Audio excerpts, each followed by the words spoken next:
আসসালামু আলাইকুম। ফোকাস টিভির আজকের বিশেষ পর্বে আপনাদের সবাইকে স্বাগত জানাচ্ছি।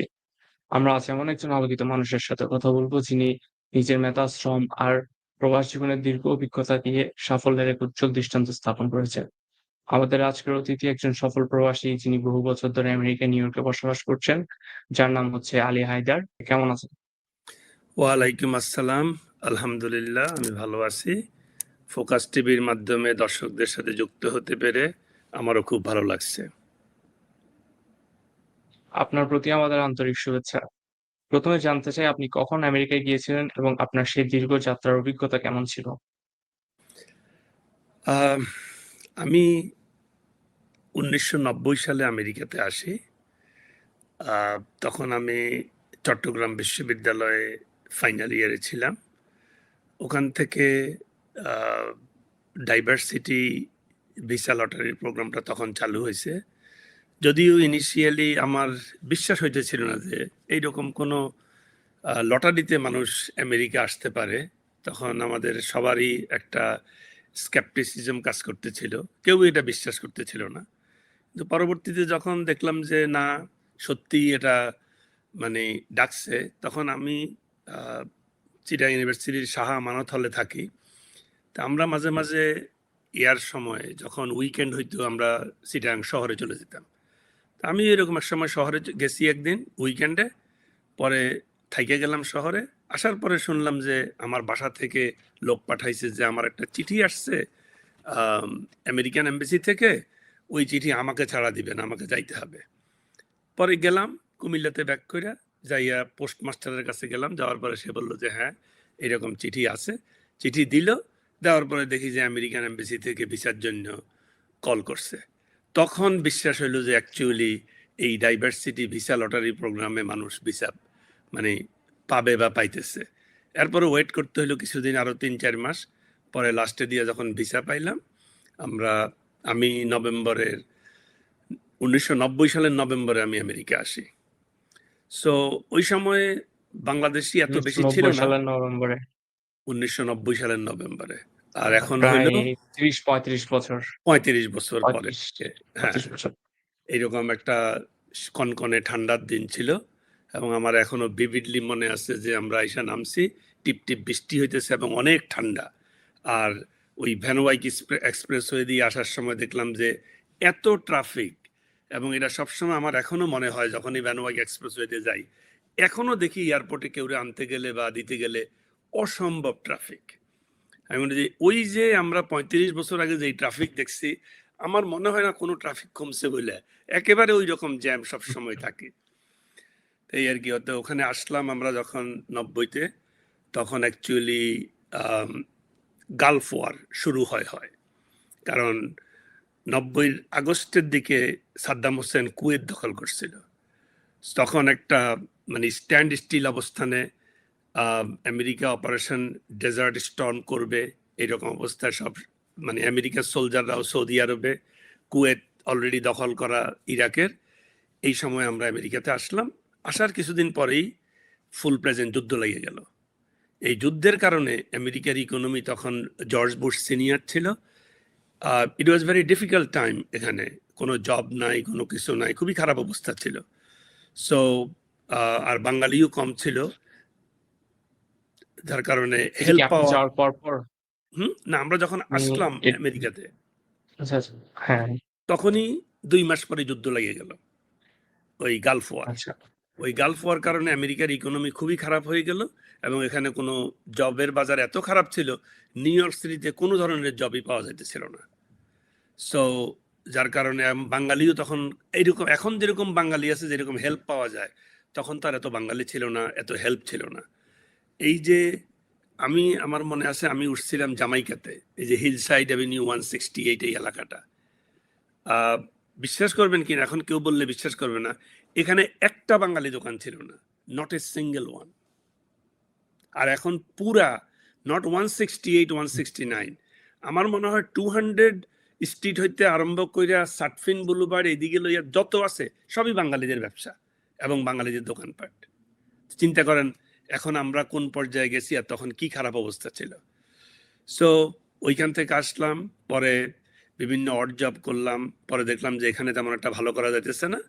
পরে ড্রাইভিং লাইসেন্স করার পরে অন্য স্টেটে মুভ হওয়ার চিন্তা করলাম। তারপর আমি মুভ হয়ে চলে গেলাম নিউ জার্সিতে।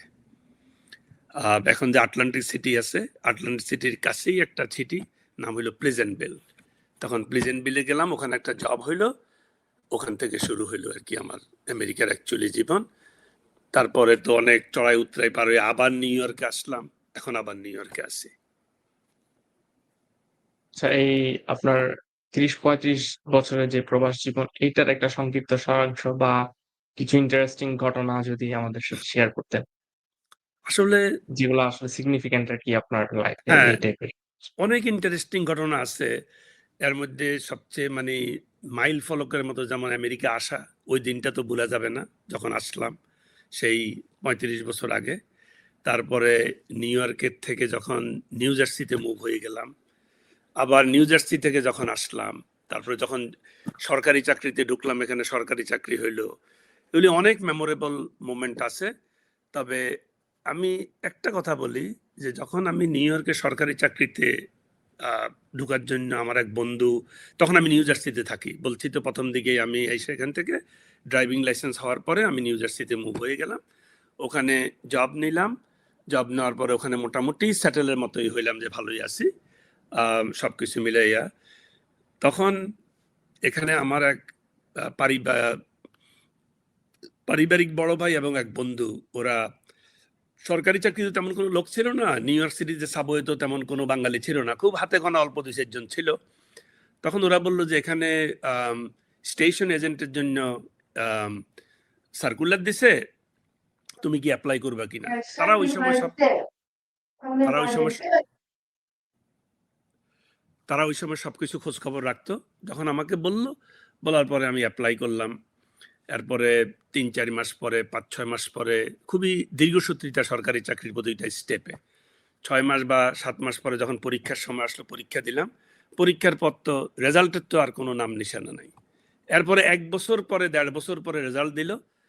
রেজাল্ট দেওয়ার পরে দেখলাম যে আমি ওখানে লিস্টে আছি। তখন ওরা আমাকে কল করলো। আমি তখন নিউ জার্সিতে চিঠি দিল যে জবের জন্য। মাত্র ৩৫,০০০ টাকা স্টার্টিং স্যালারি। এটা হলো ১৯৯৮ সালের ঘটনা। তখন আমি খুবই চিন্তায় পড়ে গেলাম যে আমি নিউ ইয়র্ক সিটির মতো সিটিতে আইসা এই টাকা দিয়ে আমি চলবো কিভাবে? ফ্যামিলি মেনটেন করা তো সম্ভব না। ওই সময়টা যেই একটা মানে খুবই কঠিন সময়, যে ডিসিশন নিতে হবে যে আমি আসবো কি আসবো না, ওটা আমার সবসময়। এরপরে আমার পারিবারিক বন্ধুরা, অন্যরা, বন্ধু বান্ধব বললো যে আসো, দেখো, এখানে স্টার্ট করো, ভালো না লাগলে চলে যাবা। তারপরে যখন শুরু করলাম, আলহামদুলিল্লাহ এটা একটা গুড ডিসিশন ছিল। ওখান থেকে তো আমি প্রায় 27 ইয়ারের মতো জব করছি। জব করে এখন আমি কিনা কয় রিটায়ারমেন্ট নিছি এই বছর, এবং আমি আর্লি রিটায়ারমেন্ট নিয়ে আমি রিটায়ারমেন্ট লাইফ এনজয় করতেছি। সো ওই সময়টা, যেই সময়টা আমি যে ডিসিশনটা নিছি এই সরকারি চাকরিতে ঢোকার জন্য, it was one of the best decision in my life. So ওই সময়টা কখনো মানে ভুলার না। So it is a good decision. এখন ব্যাকে দেখলে বুঝি আর কি। আপনি তো ওখানে বহুদিন ধরেই সরকারি চাকরি করতেছেন। বাংলাদেশের সরকারি চাকরি আর হচ্ছে আমেরিকার সরকারি চাকরির মধ্যে আসলে কেমন ডিফারেন্স বা কোথায় মিল, এই জিনিসগুলো যদি আমাদের সাথে একটু শেয়ার করতেন। আ- আমি তো অ্যাকচুয়ালি যখন আমি বিশ্ববিদ্যালয় থেকে আমি কিন্তু ডাইরেক্টলি আমেরিকা চলে আসছি। যার কারণে বাংলাদেশে আমার কোনো ধরনের প্রফেশনাল কোনো জব বা কোনো কিছু করারই আমার অভিজ্ঞতা নাই। কিন্তু এরপরও যতটুকু শুনি, শোনার থেকে বা আমরা যখন দেশে যাই, আমাদের ইন্টারাকশন হয় গভর্নমেন্ট এমপ্লয়ীদের সাথে, যে ডিপার্টমেন্টগুলি, যেমন ধরেন কাস্টমস, ইমিগ্রেশন, তারপরে একটা সরকারি অফিসে গেলে আমরা দেখি ওরা কিভাবে কাজ করে এবং আমরা কিভাবে কাজ করতাম। সো ওই জিনিসটার থেকে আমি একটা কম্প্যারিজন করতে পারি যে এখানে যেই সরকারি চাকরিগুলি আছে, এই সরকারি চাকরিগুলি হলো, এগুলিকে বলা হয় পাবলিক সার্ভিস, মানে জনগণের সেবামূলক প্রতিষ্ঠান।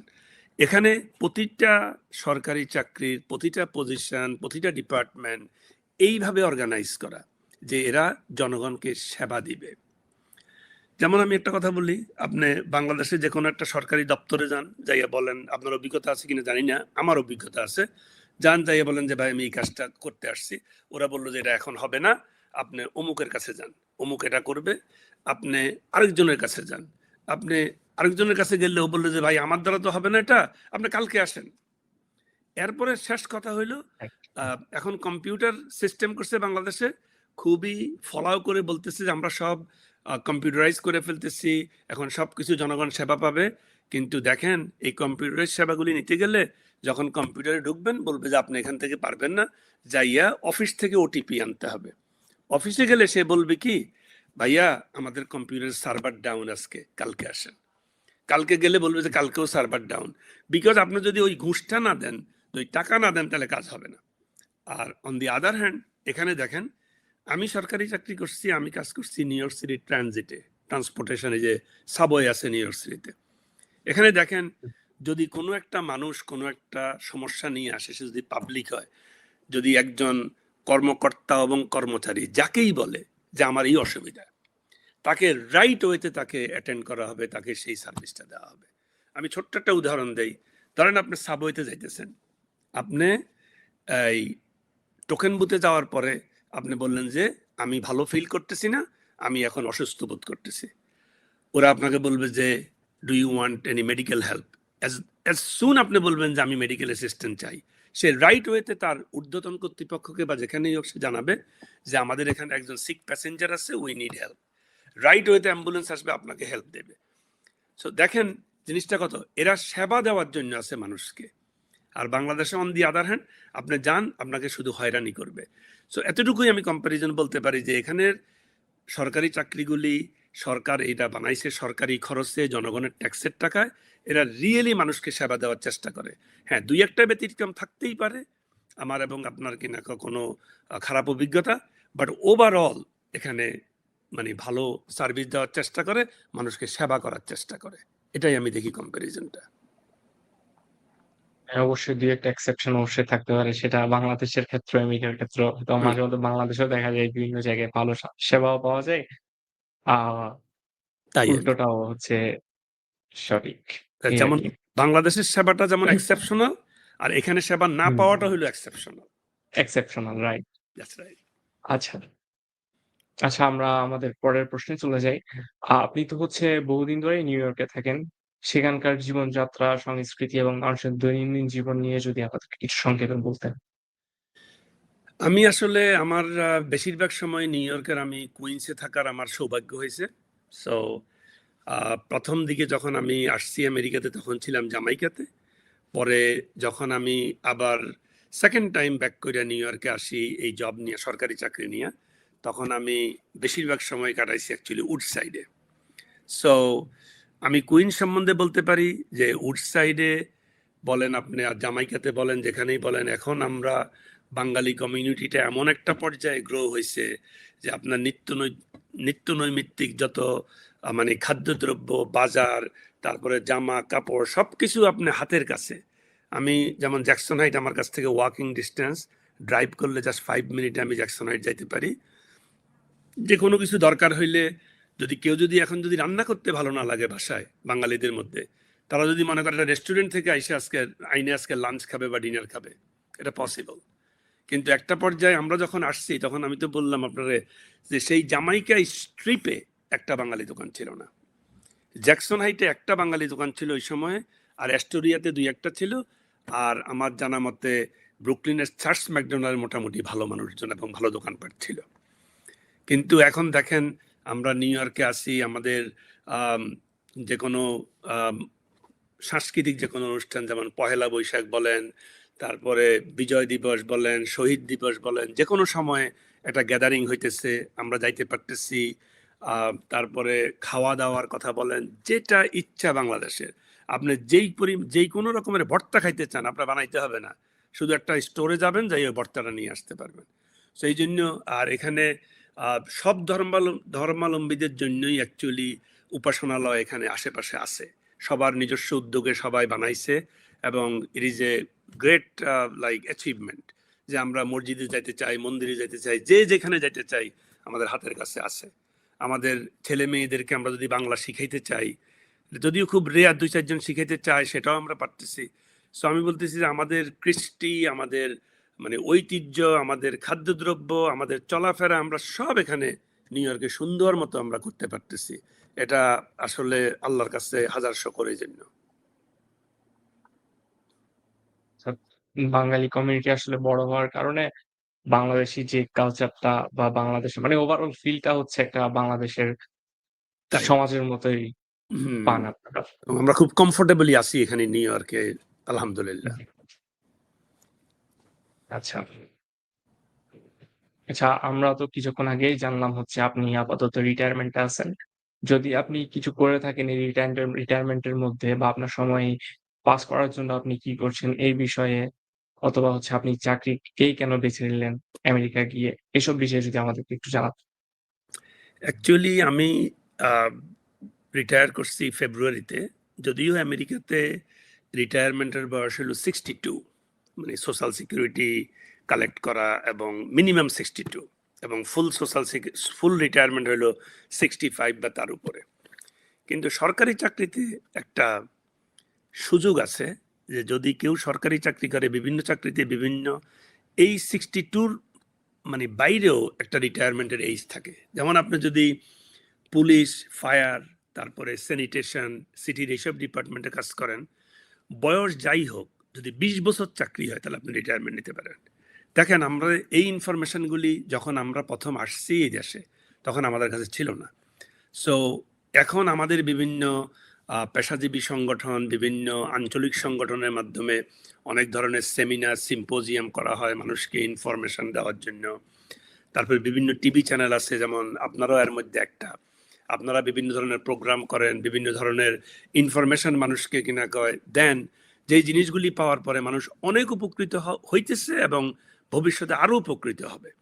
সো এর মধ্যে একটা হইলো সিটির বিভিন্ন ডিপার্টমেন্ট আছে, যেমন আপনি যদি এনওয়াইপিডি অথবা স্যানিটেশন অথবা এফডিএনওয়াইতে ঢুকেন, তখন হইলো কি, আপনি যদি শুধু ২০ বছর চাকরি করেন, আপনি রিটায়ারমেন্টে যেতে পারতেছেন, ফুল রিটায়ারমেন্ট। ওরা আপনার মেডিকেল দিবে, আপনার সবকিছু দিবে এবং হ্যান্ডসাম একটা অ্যামাউন্ট পাবেন, আপনি চলতে পারবেন। ধরেন একটা মানুষ 25 ইয়ারে এফডিএনওয়াইতে ঢুকলো, সে 45-এ সে যদি মনে করে আমি আর জব করবো না, সে রিটায়ার করতে পারে এবং সে হ্যান্ডসাম স্যালারি নিয়ে সে থাকতে পারে। তাহলে এবং সে যদি অন্য একটা জব করতেছে তাও করতে পারে পরবর্তীতে, অথবা সে যদি মনে করে সে অন্য কিছুতে সময় ব্যয় করবে, তার যেই হবি আছে, সে অন্য মানুষের জন্য কাজ করবে, ভলান্টারি ওয়ার্ক করবে, সে করতে পারে ওই জিনিসগুলি। সো ওই প্রেক্ষাপটে আমি শুধু এটা জানাই রাখলাম, আমাদের যারা দর্শক শ্রোতা আছে, যারা দেখবে, তারা যাতে জানে যে there is a lot of opportunity আছে, যেটা আমরা এখনো এক্সপ্লোর করতে পারি এবং ভবিষ্যতেও করতে পারি। সো ওই ইয়াতে ওই সুযোগ সুবিধার কারণে আমি নিউ ইয়র্ক সিটির ট্রানজিটে একটা সুবিধা ছিল যে 55 ইয়ার হইলে কেউ রিটায়ার করতে পারবে যদি তার চাকরি 25 ইয়ার হয়। সো আমি ওই অপরচুনিটিটা ক্যাচ করে আমি 55-এ আমি রিটায়ার করছি। রিটায়ার কইরা আমি মেইনলি রিটায়ার করছি আমার যে স্পিরিচুয়াল কাজে সময় ব্যয় করার জন্য এবং ফ্যামিলিকে মোর সময় দেওয়ার জন্য এবং সোশ্যাল ওয়ার্ক করার জন্য। সো ওই জিনিসগুলি আমি করতেছি। আমি কিছুটা স্পিরিচুয়াল ওয়ার্ক করার চেষ্টা করতেছি আল্লাহর কাজে মোর সময় দেওয়ার জন্য। আমি আমার ফ্যামিলিকে মোর সময় দিতে পারতেছি, আমার ভাই বোন, ছেলে মেয়ে, তারপরে স্ত্রী, সবাইকে ভালো সময় দেওয়ার চেষ্টা করতেছি, বন্ধু বান্ধবকে, এবং সোশ্যাল ওয়ার্ক করার চেষ্টা করতেছি কারো কোনো হেল্প লাগলে। তারপরে যেমন আমাদের এখানে যেই কম্পাউন্ডে আমি থাকি, ওখানে একটা বোর্ড আছে, আমি ওই বোর্ড অফ ডাইরেক্টরের ভাইস প্রেসিডেন্ট। আমি এখানে হেল্প করার চেষ্টা করতেছি কমিউনিটিকে যা করা যায়। So I am enjoying my time, এবং আমি বলবো যে এখানে অনেক অপরচুনিটি আছে। সবাই যদি সরকারি চাকরি বাইসা নেয়, বিভিন্ন জবে বিভিন্ন সময় রিটায়ার করা যায় এবং it's a great opportunity. Great, আপনি আমাদেরকে অনেক ইম্পোর্টেন্ট কিছু ইনফরমেশন দিলেন যেগুলো হচ্ছে ভবিষ্যতে যারা আমেরিকা যেতে চায় কিংবা চাকরির বাজার এক্সপ্লোর করতে চায় তাদের জন্য আশা করি অনেক হেল্প হবে।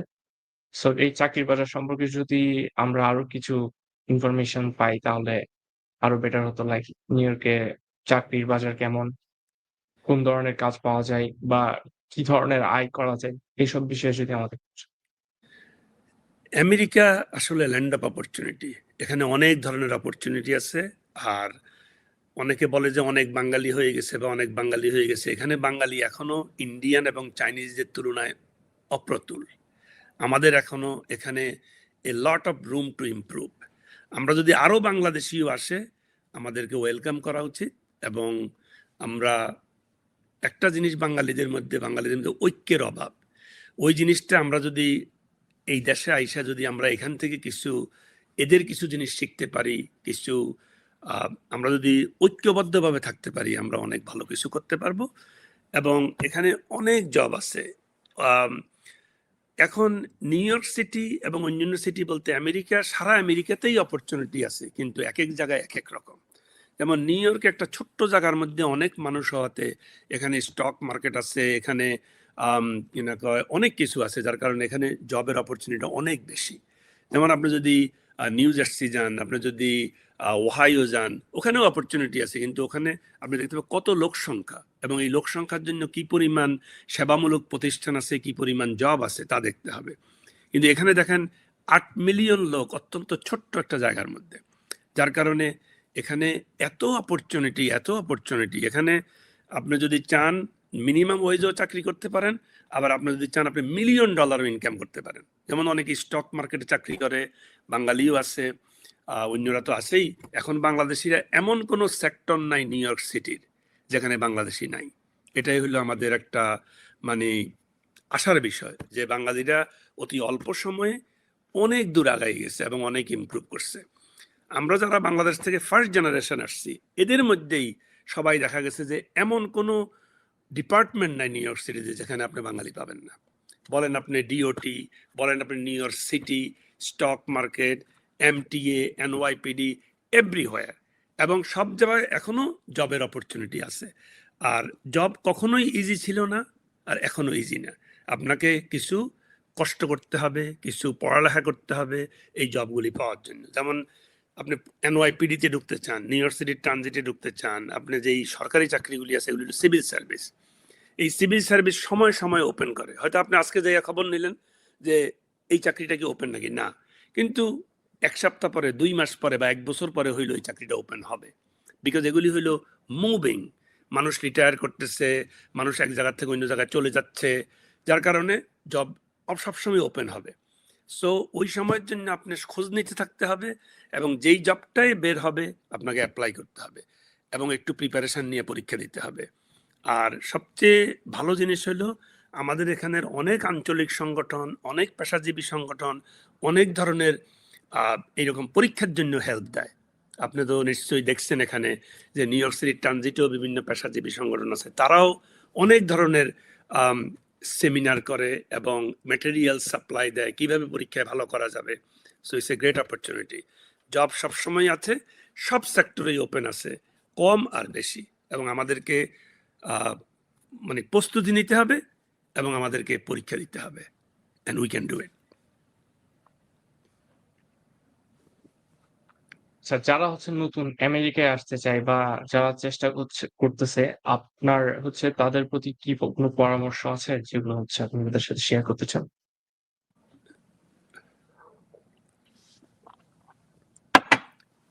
এখন নতুন যারা আমেরিকাতে আসতেছে, এটা মেইনলি হইল যারা ফ্যামিলি বেস ইমিগ্রেশন, আর হইল স্টুডেন্ট।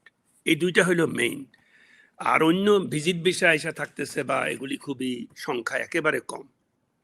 তো যারা ফ্যামিলি বেস আসতেছে, যেমন আমি আমার ভাইয়ের জন্য করলাম, আমার বোনের জন্য করলাম, কেউ ছেলে মেয়ের জন্য করলো, ওরা যখন আসে এটা একটা গ্রেট অপরচুনিটি। এই কারণে ওরা যখন আসতেছে, আমরা যখন ওই সময় আসছি, আমরা যখন আইসা আমরা কোথায় যাব, কি করব, আমরা কিছুই জানতাম না। কিন্তু এখানে মেইন জিনিস হলো যারা আসতেছে এখন, ওরা একটা জায়গায় আসতেছে, ওরা একজনের কাছে আসতেছে, তো ওরা অনেক ধরনের হেল্প পায়। কিন্তু তারপরেও আমি বলবো এই জিনিসগুলি কিছু, যেমন যদি ইংরেজি যদি তেমন একটা ভালো না জানে, যদি হাইলি এডুকেটেড না হয়, তাহলে ইংরেজিটা একটু শিখে আসা বাংলাদেশ থেকে, ড্রাইভিংটা যদি পারে একটু শিখে আসলো, এইগুলি করা যায়। আর যারা স্টুডেন্ট বিষয়ে আসতেছে, ওরা তো এমনিই বাংলাদেশের হাইলি কোয়ালিফাইড ছেলে মেয়ে, ওরা আসতেছে পিএইচডি করার জন্য, এমএস প্রোগ্রামে, ওরা নিজেরা স্কলারশিপ নিয়ে বেশিরভাগরা আসতেছে। সো ওরা জানে ওরা কি করতে হবে। তারপরে ওদের জন্য সেম থিং, তারা যদি ড্রাইভিংটা শিখে আসতে পারে, তাহলে হইলো কি, এখানে আসলে ড্রাইভিংটা জানা থাকলে যে কোনো জায়গায় মুভ করা যায়। যেমন কেউ নিউ ইয়র্কে আসলো, সে ড্রাইভিংটা জানে, এখান থেকে লাইসেন্সটা নিল, তারপরে সে ইচ্ছা করলে এখানে না থাকে সে অ্যাডজেসেন্ট লাইক কাছাকাছি নিউ জার্সি, ওহাইও, আপনি মিশিগান, কত জায়গায় আছে। কিন্তু ওইসব জায়গায় যাইতে হলে একটা জিনিস, ওখানে ড্রাইভিং লাইসেন্স, ড্রাইভিংটা জানা থাকতে হবে। কারণ ওখানে কাজের জায়গা এবং বাসা অনেক দূরে, এবং পাবলিক ট্রান্সপোর্টেশনটা নিউ ইয়র্কের মতো এত ভালো না। So only reason, public transportation না থাকার কারণে দেখা যাচ্ছে একটা গুড জব আছে, কিন্তু সে ড্রাইভিং জানে না, সেটা করতে পারতেছে না। সো যার কারণে ড্রাইভিংটা যদি জানা থাকে, আমি মনে করি সিঙ্গেল হ্যান্ডেডলি ড্রাইভিংটা খুবই হেল্পফুল, এবং এটা আমেরিকার জীবনে অপরচুনিটিগুলি অ্যাভেইল করার জন্য ইটস এ গুড ভেহিকল। আচ্ছা, আপনি হচ্ছে ড্রাইভিংটাকে খুব গুরুত্ব দিলেন। আমরাও হচ্ছে যতটুকু আসলে বাংলাদেশে বসে জানা যায়, দেখা যাচ্ছে সবার পার্সোনাল কার বা পার্সোনাল ভেহিকল থাকে ওখানে, রাইট? হ্যাঁ, কিন্তু তারা বাংলাদেশে একটা সমস্যা হলো, বাংলাদেশে বেশিরভাগ সময় ওইগুলি সোফার দিয়ে চলে। বাংলাদেশে বড় লোকরা সব ড্রাইভার রাখে, কেউই গাড়িটা নিজে চালায় না। হুম। যেমন এখানে যেমন ড্রাইভার বাদে নিজে চালায়, ওখানে এই কালচারটা ওখানে গ্রো করে নাই। তো যার কারণে আমরা অনেকেই, আমাদের গাড়ি আছে কিন্তু আমরা ড্রাইভিং জানি না বাংলাদেশে। হ্যাঁ, রাইট। সো বাংলাদেশে আসলে আমি প্রশ্নটা করতে চাইছিলাম হচ্ছে, মানে বাংলাদেশ থেকে সে ড্রাইভিং শিখে গেল। ওখানে গিয়ে তো হচ্ছে তার লাইসেন্সটা নিতে হবে। সো ওখানে লাইসেন্স নেওয়ার, আপনিও যেহেতু বলছেন একটু আগে যে আপনিও গিয়ে ফার্স্ট লাইসেন্স নিয়েছিলেন। সো লাইসেন্স নেওয়ার প্রসিডিউরটা হ্যাঁ, কতটা ইজি বা হ্যাঁ, যেমন কেমন? এই জিনিসটা যদি যেমন একটু ক্লিয়ার করতেন। ড্রাইভিংটা যদি জানা থাকে কারো, তাহলে সে এক ধাপ আগায়ে গেল। এখানে আসার পরে সে আমেরিকার যে কোনো জায়গায় আসুক, সে দিবে লার্নার পারমিটের জন্য পরীক্ষা। এটা একটু ভালো মতো পড়লে লার্নার পারমিটটা পেয়ে গেল। এরপরে সে রোড টেস্টের জন্য ২-১টা লেসন নিলেই সে পেরে যাবে। কিন্তু যদি কেউ ড্রাইভিং না জানে, সে যদি এখানে আসে, তাহলে দেখেন এটা ভেরি কস্টলি। কারণ এখানে ড্রাইভিংটা শিখাটা, এটা অনেক বেশি পয়সা খরচ হয়ে যায়। তো একটা মানুষ যখন প্রথম আসে, আইসাই সে এইরকম $500 অথবা $700 অথবা $1000 খরচ করার মতো, এটা একটু চাপ পড়ে যায়। কিন্তু যদি সে যদি ড্রাইভিংটা কিছু জানলো, এখানে আইসা ২-৩টা ন্যাসল নিলেই সে বুঝলো রাস্তাঘাটটা কি সবকিছু, এবং সে পরীক্ষা দিলে জানালে সে লাইসেন্সটা পেয়ে যায়। এই জন্য বলছি, ওখানে যদি তার জিনিসটা জানা থাকে, এখানে তার শিখতে হবে না যে তা না, এখানেও তার শিখতে হবে, but is going to take a minimum effort. আর এখানে যদি শিখতে হয় পুরো জিনিসটা, যদি 10টা লেসন নিতে হয়, 15টা লেসন নিতে হয়, তারপরেও ফেল করে, তাহলে তার অনেক খরচ বাড়িয়ে গেল না? তো এই সেন্সে আমি হ্যাঁ, বলতেছি আর অবশ্যই। কি, যে একটু জানা থাকলে এটা তার হেল্প হয়। আচ্ছা, মানে হচ্ছে প্রসিডিউরটা মোটামুটি ইজি। যদি এখান থেকে ড্রাইভিং শিখে যাই তাহলে ওখানে গিয়ে লাইসেন্স নেওয়াটা মোটামুটি ইজি, হ্যাঁ, এই মোটামুটি ইজি, জিনিসটাকে। কারণ সে ড্রাইভিংটা জানে। সে এখানে এসে শুধু হুম। যেই অ্যাডমিনিস্ট্রেটিভ কাজগুলি, যেমন লার্নার পারমিটটা নেওয়া, কয়েকটা সাইনের উপরে পরীক্ষা দেওয়া, এরপরে আইসা রোড টেস্টটা দেওয়া, তো তার জন্য এটা ইজি হয়ে গেল না? কারণ সে তো ড্রাইভিং জানেই। তাই আরকি। রাইট।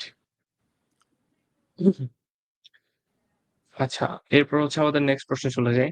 প্রবাসী দেশের সংস্কৃতি ও ঐতিহ্য ধরে রাখতে আপনি কিসের সাথে জড়িত এবং আপনার মতামতের অনুকূলে আসলে আপনার যুক্তিগুলো কি, কি এই জিনিসগুলো একটু জানাবেন? প্রবাসী দেশের কালচার এবং সংস্কৃতি অ্যাকচুয়ালি, আমরা যারা ফার্স্ট জেনারেশন বাংলাদেশ থেকে আসি, আমরা এটার জন্য খুবই, আমাদের একটা সফট কর্নার আছে। আমরা এটাকে ধারণ করতে চাই, এটাকে চাই এটা মানে চলতে থাকুক, এবং আহ, আমাদের যেই নেক্সট জেনারেশন আছে তারাও এটা জানুক এবং বুঝুক। সো আমি আহ, বিভিন্ন পেশাজীবী সংগঠনের সাথে জড়িত, এবং আমি চেষ্টা করি কিনা বিভিন্ন জায়গায় পার্টিসিপেট করার জন্য বা হেল্প করার জন্য। যেমন আপনার বৈশাখী, তারপরে অন্যান্য অনুষ্ঠান, সবকিছুতে অংশগ্রহণ করার জন্য চেষ্টা করি। কিন্তু আম, আমার ছেলে মেয়েরও আমি বাংলা শিখাইছি, ওরাও বাংলা ভালো কথা বলতে পারে। কিন্তু সবচেয়ে বড় জিনিস হলো, আমেরিকা অ্যাকচুয়ালি এমন একটা দেশ, এটা ওই যে আমি রোনাল্ড রিগানের একটা উক্তি মানে যা স্মরণ করতে চাই। উনি বলছিল যে আপনি আহ, অন্য যে কোনো দেশে যান, ফ্রান্সে যান, ফ্রেঞ্চম্যান হইতে পারবেন না। আপনি কি না কয়, ইংল্যান্ডে যান, আপনি ব্রিটিশ হইতে পারবেন না। আপনি যেই দেশে যান, ওই দেশের ওই দেশই আপনি হইতে পারবেন না। কিন্তু আমেরিকা এমন একটা দেশ, you come to America, you can become American. So যার কারণে এরা এই দেশের কালচারটাকে এমনভাবে সাজাইয়ে রাখছে যে আমরা ধারণ করব একটা পর্যায় পর্যন্ত, আমরা চেষ্টাও করব, কিন্তু এখানের যেই কালচারটা, এটা এত স্ট্রং কালচার। যারা এখানে বড় হয় এবং এখানে যায়, ওরা দেখা যায় যে শেষ পর্যন্ত ওই পিছনের গুলির থেকে ওদের এখানের গুলিরেই ওরা আঁকড়াইয়ে ধরে। যেমন ধরেন এখানের কিনা কয় ইন্ডিপেন্ডেন্স ডে, এখানের আপনার থ্যাঙ্কস গিভিং, এখানের যে হলিডেগুলি, এই হলিডেগুলি মোর ইম্পর্ট্যান্ট হয়ে ওঠে এদের কাছে। এবং এই দেশের যে কালচার, এটাই আমাদের পরবর্তী প্রজন্মের কাছে, যেখানে এরা এমনভাবে কালচারটাকে সাজায় রাখছে যে এখানে এটারে বলেন একটা কথা সবসময় আমরা শুনি যে ও আমেরিকানাইজড হয়ে গেছে। এখানে আমেরিকানাইজড করার জন্য যেই প্রসেসটা, দিস ইজ ভেরি স্ট্রং। আপনি দেখেন এই এই দেশে সবই ইমিগ্রেন্ট, কালোরা হইতে আরম্ভ হুম, করে, শুধু কিছু রেড ইন্ডিয়ান আছে যারা বিভিন্ন পকেটে থাকে, ওরা ছাড়া আর সব কিন্তু এখানে ইমিগ্রেন্ট। আপনি দেখেন সব ইমিগ্রেন্টের সাথে আলাপ করলে যদি 2-3 জেনারেশন যদি চলে যায়, they are American. They don't talk about আমি আমি জার্মান, আমি জার্মান বংশোদ্ভূত আমেরিকান। আমরা এখনো বলি আমি বাংলাদেশি বংশোদ্ভূত আমেরিকান, কারণ আমি বাংলাদেশ থেকে আসছি। কিন্তু এটা 2-3 জেনারেশনের পরে দেখবেন যে তারা কোনোদিন বলবে না বাংলাদেশের কথা, তারা বলবে যে উই আর আমেরিকান। সো এটাই বললাম যে right. এখানের যেই কালচারটা, এই কালচারটা তো স্ট্রং, এরা এমনভাবে তৈরি করা যে এখানে আপনি আসলে আপনি আমেরিকানাইজড হয়ে যাবেন। সো এটাই হলো আর কি। আমরা এখনো কালচার ধরে রাখতে পারতেছি, আমরা চেষ্টা করতেছি। আমরা বাংলা নিউজ পেপার দেখি, বাংলা নিউজ পেপার পড়ি। কিন্তু একটা জিনিস চিন্তা করেন, আজ থেকে 50 বছর পরে বাংলাদেশ থেকে যদি একটা স্ট্রিমটা একটু স্লো হয়ে যায়, তখন কিন্তু এই জিনিসগুলিও কিন্তু থাকবে না আর। It's very difficult. Right. Gosh.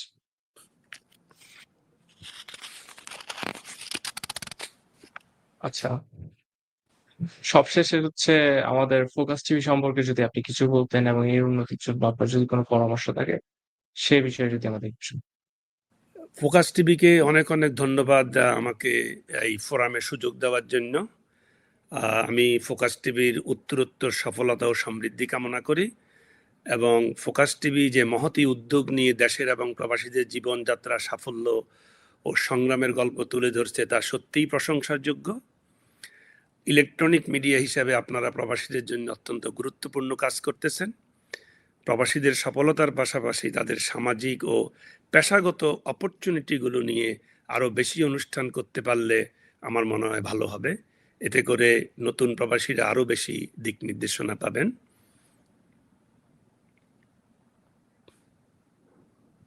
ওকে, জনাব আলী হায়দার, আপনাকে অনেক অনেক ধন্যবাদ আপনার মূল্যবান সময় আমাদেরকে দেওয়ার জন্য। আপনার অভিজ্ঞতা আমাদের দর্শকদের অনেক অনেক অনুপ্রাণিত করবে বলে আমরা মনে করি। আপনাকেও ধন্যবাদ। ফোকাস টিভির পুরো টিমকে আমার শুভকামনা। সেই সাথে ফোকাস টিভির সকল দর্শক শ্রোতাদের জানাই আমার শুভকামনা। ধন্যবাদ। দর্শক, আমাদের অনুষ্ঠানটি দেখার জন্য ফোকাস টিভি অ্যাপটি ডাউনলোড করুন। পাশাপাশি আমাদের ইউটিউব ও ফেসবুক চ্যানেল সাবস্ক্রাইব করে আমাদের সাথেই থাকুন। আগামী পর্বে অন্য কোনো প্রবাসীর সাথে আবারও দেখা হবে। সে পর্যন্ত ভালো থাকবেন। আল্লাহ হাফেজ।